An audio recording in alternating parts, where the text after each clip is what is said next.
And here we are. Good evening, one and all. This is the replacement roll for reveal number 301.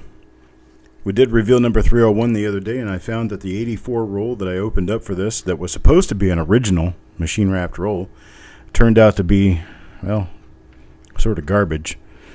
So the people who ordered coins in that roll are automatically incorporated into this roll. Hopefully this roll turns out to be a winner, but you never know. The flip inserts are marked 301R, as are the name chips on the back. First coin here goes to Bill Crusson. Let me get the roll open. It's a very nice, tightly packed Batdorf style roll. I'm pretty sure, let's start at the other end. I'm pretty sure that it's original in all ways, which also means because it's an early zinc roll, there is some possibility, there is some chance that there's going to be black spots on the coins on the inside of the roll. I cannot control that. I cannot help that. And sometimes I can go through 10, 20 rolls and find coins with black spots. So in the case of early zinc coins, I can't really do anything about replacements because I would end up replacing until I was blue in the face and dead broke. So because the last roll was not an original roll as advertised, I am replacing it, not because of the condition of the coins, if that makes any sense. So here we go. It's open. Now paper over the coins.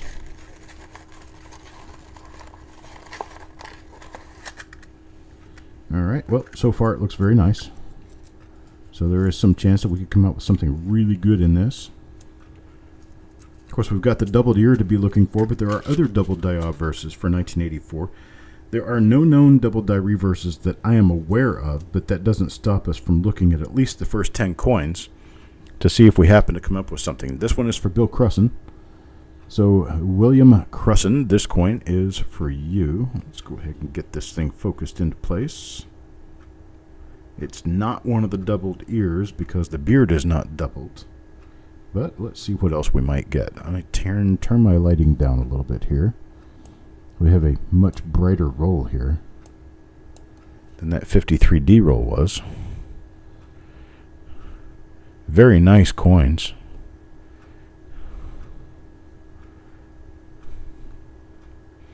But no doubling on the obverse. Let me flip it over to the reverse and see what we get out of the reverse. And we got a little bit of toning because this was on the end of the roll. So far everything is looking up for this being a nice original roll.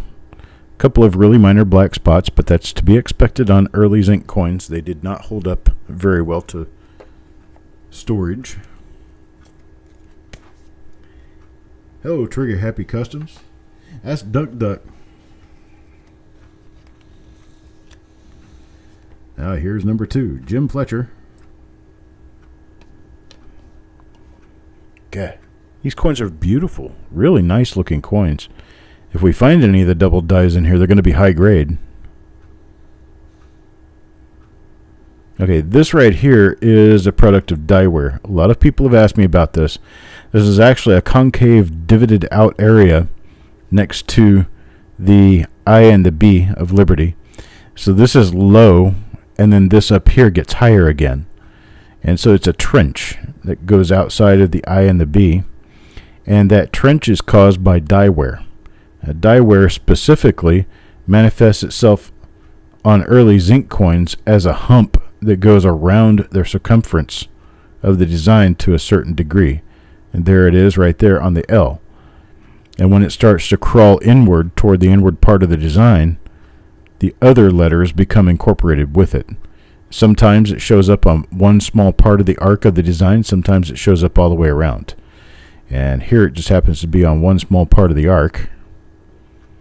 And mostly from, you can see the whole mound right here with the shadow the way it is. It's kind of mounded all the way into here. This is where it drops off So you've got a huge mound here, and it kind of sinks a little here, and it sinks again right here. And so that is very normal for your early 80s, or your early zinc coins from, I'd say, 1982 all the way up to about 1989. Very normal thing. So that's going to be coin number 2 for Jim Fletcher. If you're going to get these coins, you're going to be surprised at how bright they are. They're really nice coins. I'm very happy about this particular roll. This one has some spotting. It's coin number 3. It's for Eric Beyer.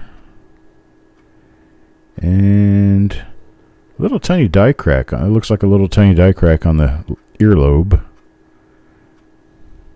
We have a little bit of minor spotting going on around this coin. It's actually not quite so minor. Some of them just got that way. It's really hard to tell exactly who, why, how, and when, but they sometimes turn out spotty.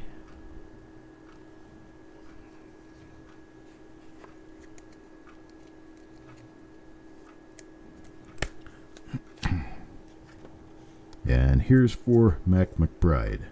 It's coin number 4 in the roll. See what we get off coin number 4.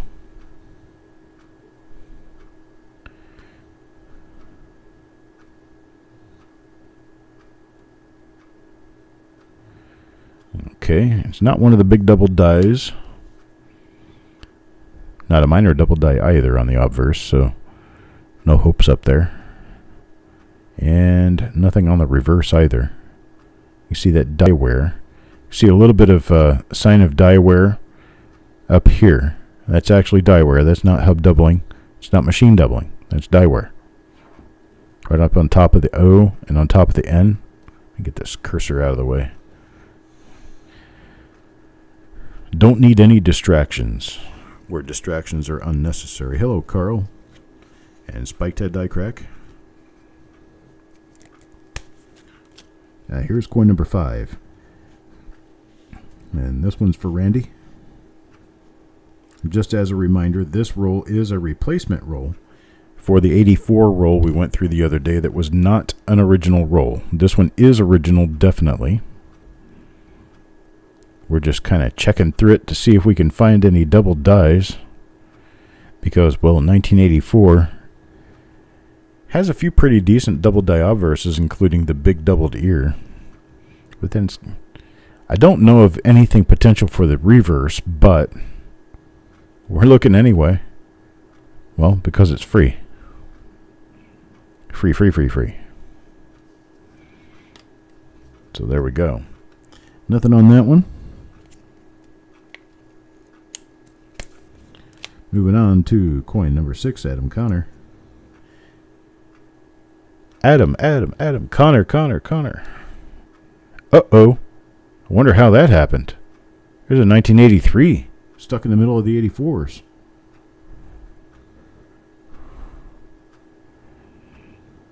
Folks, this one has the die scratches that could be the big double die reverse. Could be.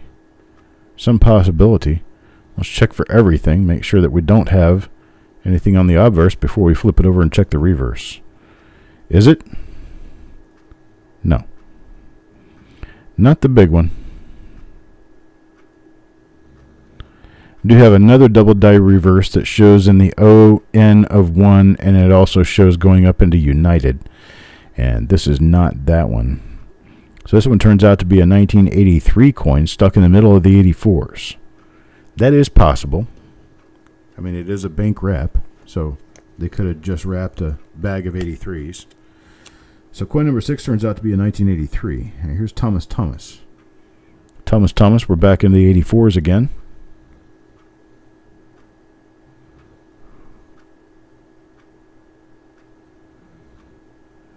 Got nothing going on here so far.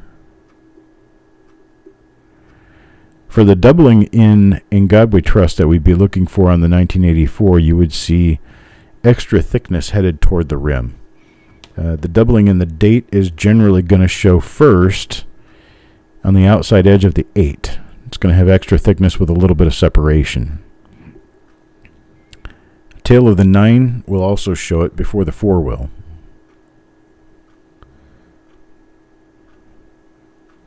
a little bit of a die clash right there. That's the neck, the back of the neck right there. It's where the coat comes up to here, and then this is the first curl on the back of the head. If it were done enough, you'd be able to see the Y of Liberty upside down right out here. And then over here is clashed part of the beard. There's the front of the bottom lip, and here's the front of the beard, and it comes around this way. And this is a throat. You have to be able to look backwards and upside down at the design. All right, that's coin number 7. Like I was saying earlier, just to be sure that everyone here hears it and understands. Early 1980s zinc cents had a very sharp tendency to spot and to turn colors. High-grade coins are actually scarce. Finding coins that have doubling on them is less scarce than finding coins that are high-grade. So it's very likely that if you're going to get a 1984 double die out of a bank-wrapped roll, you're going to end up with a coin spotted like this.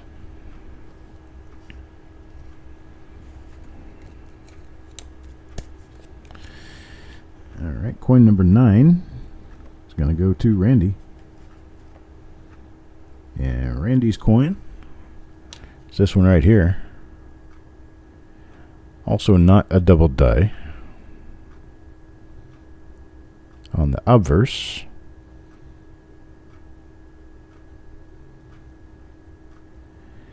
if we find a double die reverse, it's going to be a big story, because I don't know of any. None at all.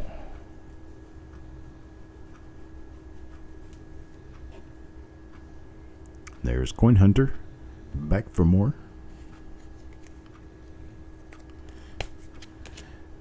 Yeah, here's coin number 10. Coin number 10 for Yo Man. What do we get for Yo Man? Well, it looks rather undoubled, that's for sure.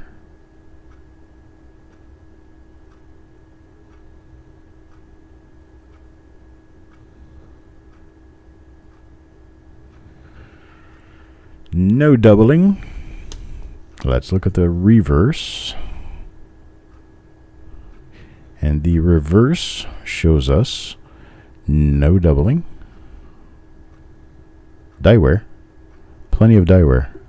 No doubling. Okay. So we'll move on now. Coin number 11. Because we are not likely to find any double die reverses, we'll go on checking the obverses of the coins from here forward. And we will check the reverses when we go back through the coins for a second time.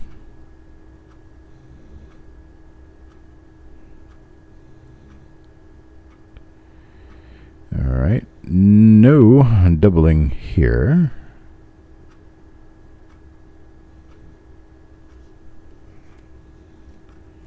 That was from Malcolm. Coin Hunter, give me a grade and the company that graded it and the price you paid for it, and I will let you know whether it's within general market tolerance.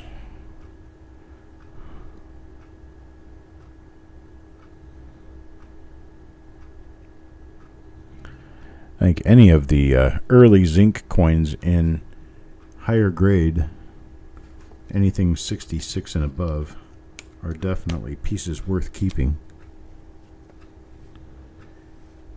64 red brown. Okay. Nah, I think you did okay on it. $140 isn't too much for that. I mean, it's probably more than I could pay at a wholesale price, but it's not bad at a retail level. Let's see here. Okay, nothing again.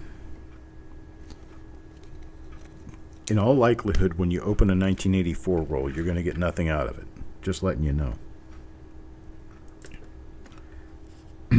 What we're looking for is that 1 in 1,000 shot that we're actually going to get good stuff. And I like those. I like those odds. When the value comes out of it and you haven't put near that much into it. Odds are nice. 1983 rolls are also fun. You never know what you're going to end up with out of them. Number 15, Jeff Dunn. Jeff Dunn gets spots. Ugh, I hate spots. Spots happen more often than I would like for them to happen. I know that. Especially on the early zinc coins. This came right out of the middle of a roll, folks. And it's spotted. It's nasty spotted.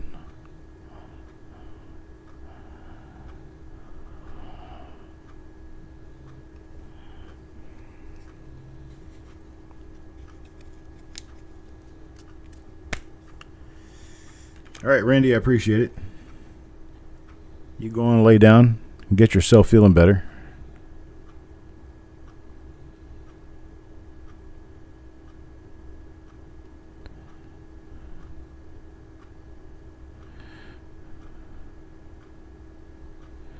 We'll keep looking for the goodies.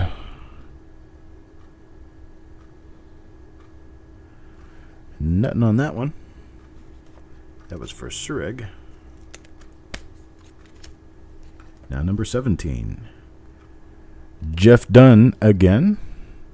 And this coin's far better. Far better than his last one. I'm feeling a little bit better. Look at the rim cuds. That's pretty nice. That's kind of cool. Looks like molten metal pouring over the edge of the coin. It's kind of neat. Let's zoom out just a little bit.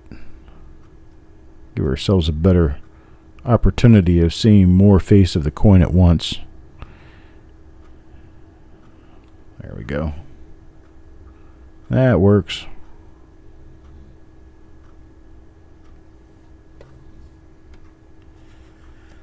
That's for Jeff. Now number 18. Number 18 for Yeoman. And Yeoman's coin is this. A little bit spotty. Not a double die.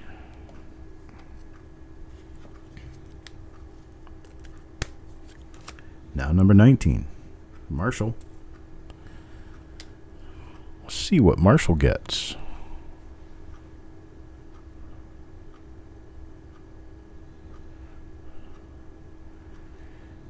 Not a double die.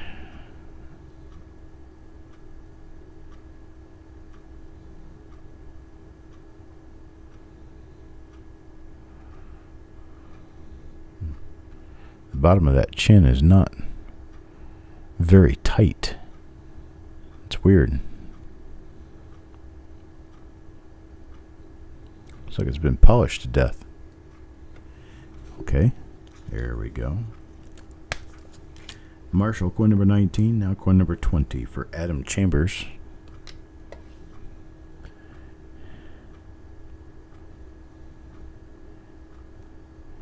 See how the chin is so much tighter on the bottom of this one? It's not been polished out.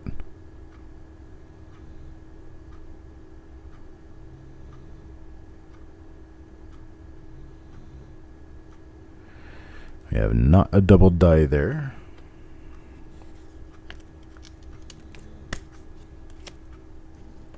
Now number 21, Yeoman. Nice clean looking obverse. Much cleaner looking coin than we've seen in most of them this evening so far. Even though it does have a few little spots. It's not bad. But not a double die. 22 now. 22 for Mike Birchman. Mike Birchman gets this 1984. And it is not a double die.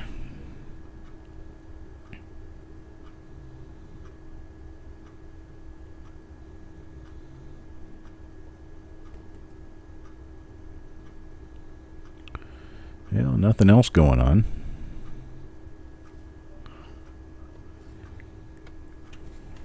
Kind of a nice looking coin though. Nice and bright red. These things are very bright. I had to turn the lights down because they were blinding the camera. Like this one. Literally blinding the camera. But not a double die, folks. Not a double die. So it's got just a little bit of that ghost doubling that you see from die erosion. You can see it here on the 4. It's kind of almost the same type of effect that you get on the 1955 Poor Man's Double, caused by die wear. Erosion of the die. Nope, sorry, Eric. Haven't found anything. You always take your chance. Well, and with the 1984s, your odds are always kind of small, but if you don't go through 84s, you'll never find the double dies. You have to go through them to find them. And, well, we just don't happen to be finding any here. Number 25, Jim Fletcher. Mr. Fletcher's coin. Well, it's a nice 1984. Probably not going to get a high grade, but it is pretty. It's a gem. A little bit of toning. Let's check the reverse. A few spots on the reverse. Not too awful bad, though. Very bright coin. Very nice and bright one.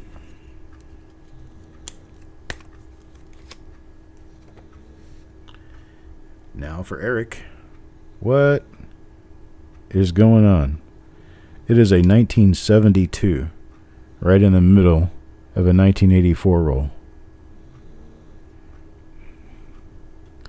Well, you get lemons, you make lemonade. Let's see if this happens to be like die number 4. Rare double die. Nope. It doesn't have the recut lettering, so it is not the master die doubling.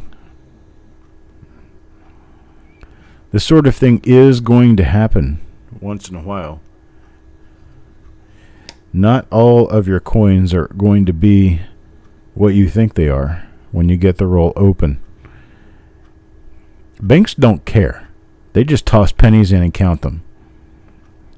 The banks don't care. They toss them in, count them, and wrap them.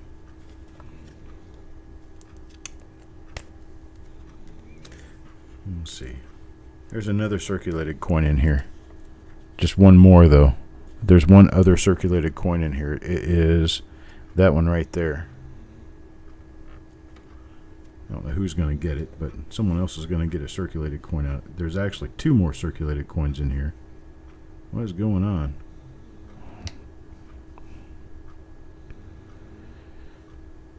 The 84s we're getting don't have the double dies. And the other coins we're getting aren't 1984s.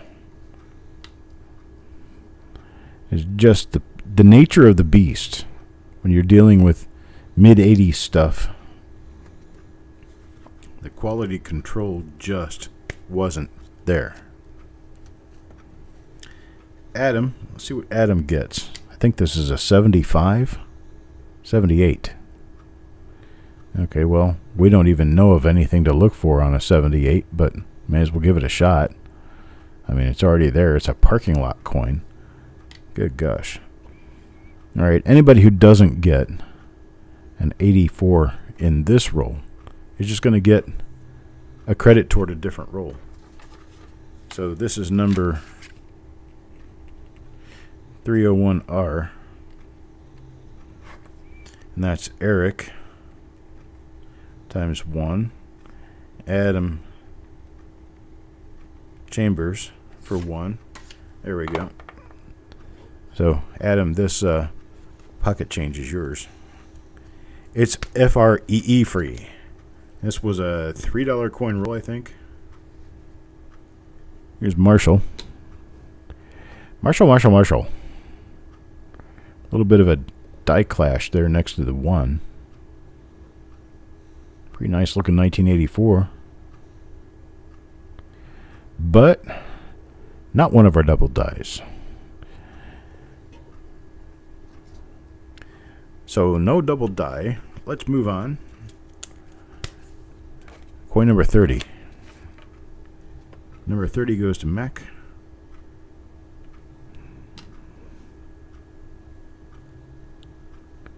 So it's got kind of a weird sort of toning on it.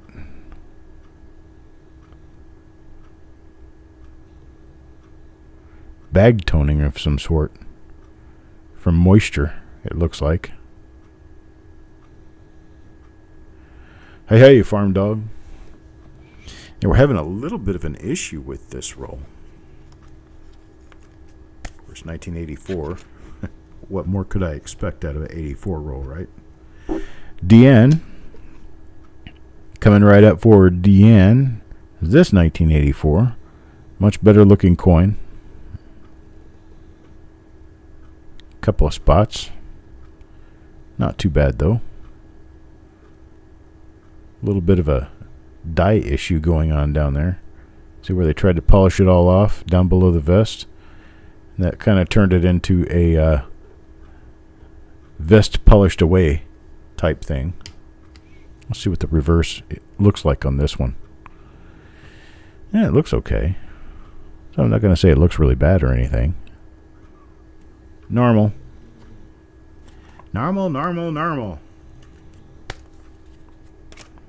Let's see what's on number 32. Chris Hampton. No, Chris Hurley, I'm sorry. So I'm starting to get used to the last name Hampton. Got Paul Hampton, got Bob Hampton. This is another one of those with that die wear on it that I was telling you about, the hump. The Humpty Dumpty stuff. And that doubling appearance next to the I and the B of Liberty.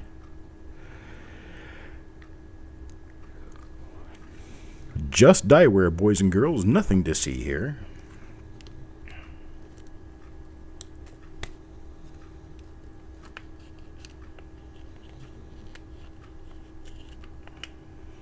Not sure, Farm Doug. I don't think you are. I don't remember seeing your name in this one, but could be possible. I don't know.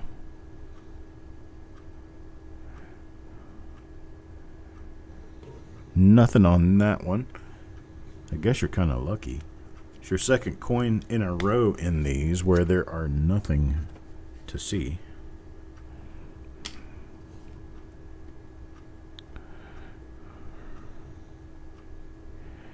No die variety here.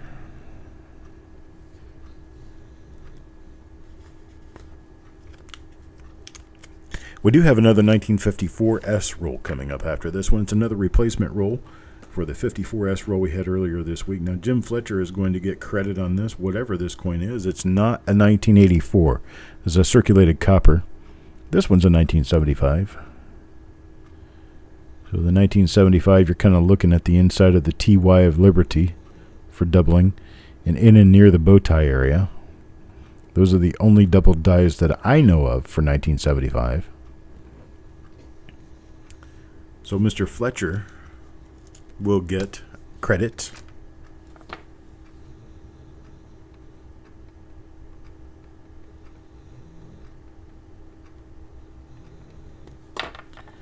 Now number 36, Wanda. Wanda.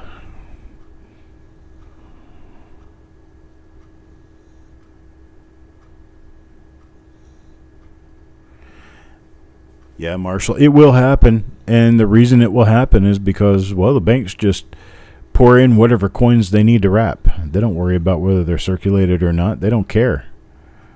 They're just wrapping coins.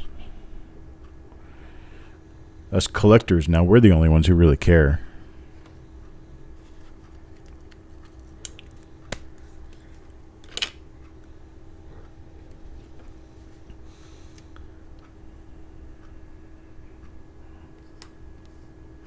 Who's this one for? John Branabow. Pretty nice looking coin. Is that color on that coin? It's a little bit different. Some probably sat at the top of the bag for a while. Because these did come in bags originally. They came in bags from the mint. $50, 5,000 coins in a canvas bag. And then they were wrapped and rolled at either the Fed facilities or the banks. Generally speaking. What was that? Interesting little die gouge looking thing right up here next to the N. Caught my eye. Obviously, because it kind of almost sort of looks like doubling or something, but it isn't. Greetings, Mr. Fletcher. You just ended up with credit for a free coin because you ran into a 1975 Lincoln cent in the middle of this 1984 roll. 3 people now have come up with a circulated coin out of this roll. Well, that's kind of weird. A really thick rim going around there. That looks like, yeah, misaligned die. See where the rim just disappears down here? Then up here it's extra thick. There's like a misaligned die. What does a reverse look like? Huh. This is kind of interesting. This one might be slightly off center, actually. But that would have to be broad struck, and this one's not broad struck. Well, I don't know. Let's check the weight. Make sure that we have a normal weight. Let's open it in the front. There we go.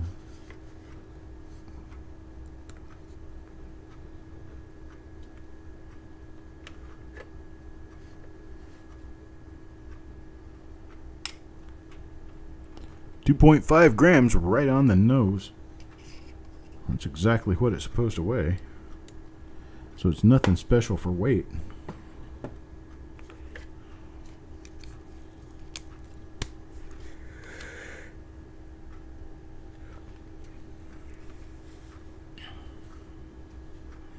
There's Eric. And Eric Beyer appears to get a normal. We'll see, this one is same thing. So I think it is a slight misalignment of the die that did this. Let me check the edge. I gotta put my glasses on. Hang on just a second. I can't see the edge of the coin. Wait a minute, I got my loop right here. I'll look at it with my loop. Let's see if it's a partial color strike.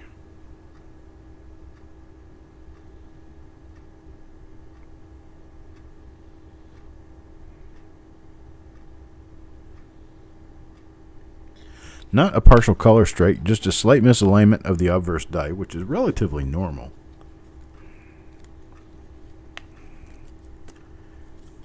So that's kind of neat. There's one for Carl. Oh, Carl gets himself a circulated coin as well. So we are definitely going to give him credit for that.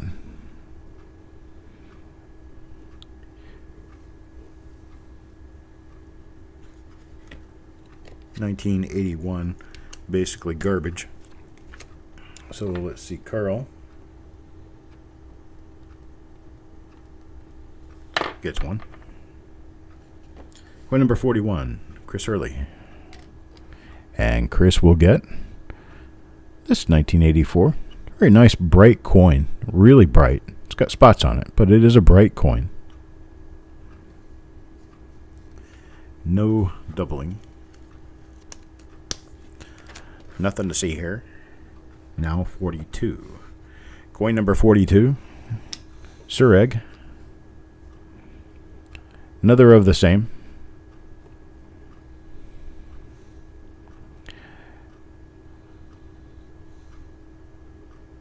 Pretty nice looking coin. Has spots on it though. Now moving on to number 43. Is that Carl again? Carl again. Hello, Carl again. What does Carl again get?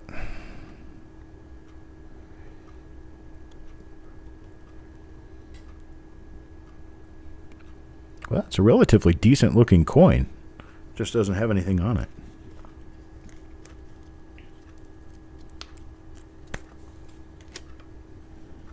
Let's do number 44 now. Lucy. And Lucy gets... Yeah, all appearances, it's a normal coin. It's kind of pretty. See, the zinc pits, I don't see those very often on these for some reason. A couple of coins here and there have had it, but most of the roll is pretty free of them.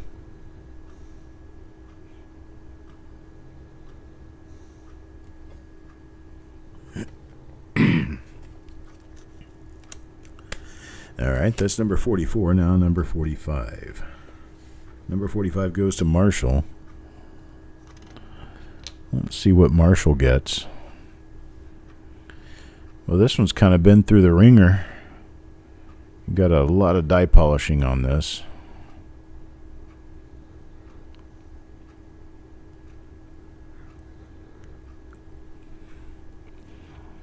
Nothing to see here, boys and girls. Let's check the reverse.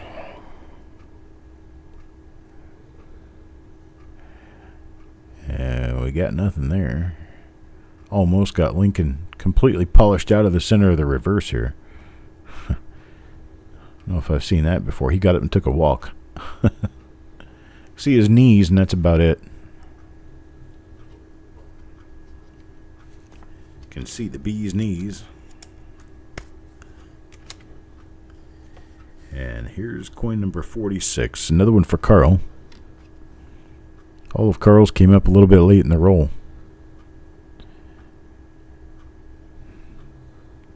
And nothing going on with this one.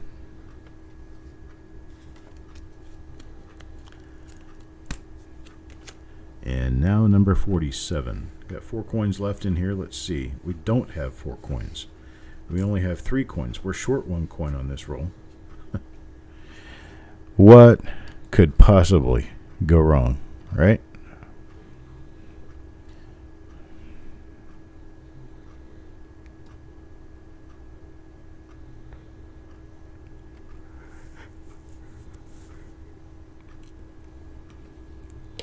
I just want to see the reverse on this one. Just get a good look at it.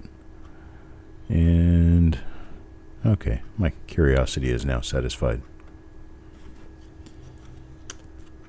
Now we're going to move on to coin number 48. Coin number whoever is coin number 50 is going to get a credit because there's no coin number 50. Turns out I got shorted by a coin on this roll. That doesn't happen very often. Typically, coin counters are really good at sticking 50 coins in a roll. Time Traveler's Coin Exchange, we can't seem to get good luck with 1984. The 1984 roll, if it weren't for bad luck, we'd have no luck at all. Gloom, despair, and agony on me.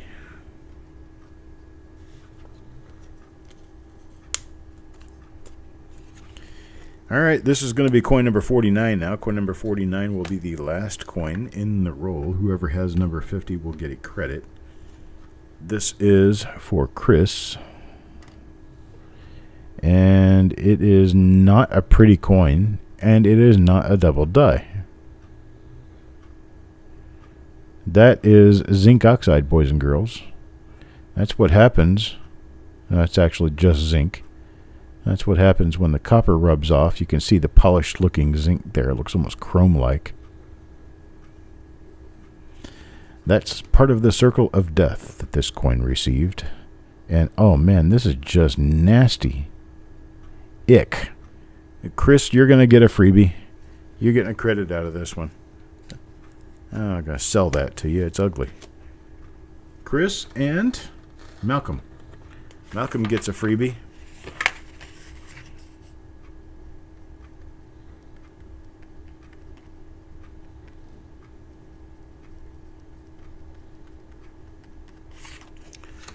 And there's my list. 306 Farm Dog is going to get a freebie. And this 301R, Eric, Adam, Jim Fletcher, Carl, Chris, and Malcolm. 6 coins in this roll were not worth anything. Face value, folks. Face value. That's what they're worth. So here we go, 50 coins, and none of them happen to have anything. So 301, 301R, both bust rolls pretty much. And there's that one. I'll be back in about 5 to 10 minutes with our last roll for the evening. It's going to be the replacement roll for the 1954S roll that we went through the other day. That would be coin roll hunt number 303. If you're in reveal number 303, you're going to be in reveal number 303R. 303R is going to replace number 303. Malcolm, sorry, buddy. I'm going to get you a free coin out of this. So you're going to get a freebie in another roll, probably of my choosing, because I want to choose one that's good for you. I'm going to sign off now, and I'll be back in just a few minutes. Go back out to the channel, take a look for reveal number 303R.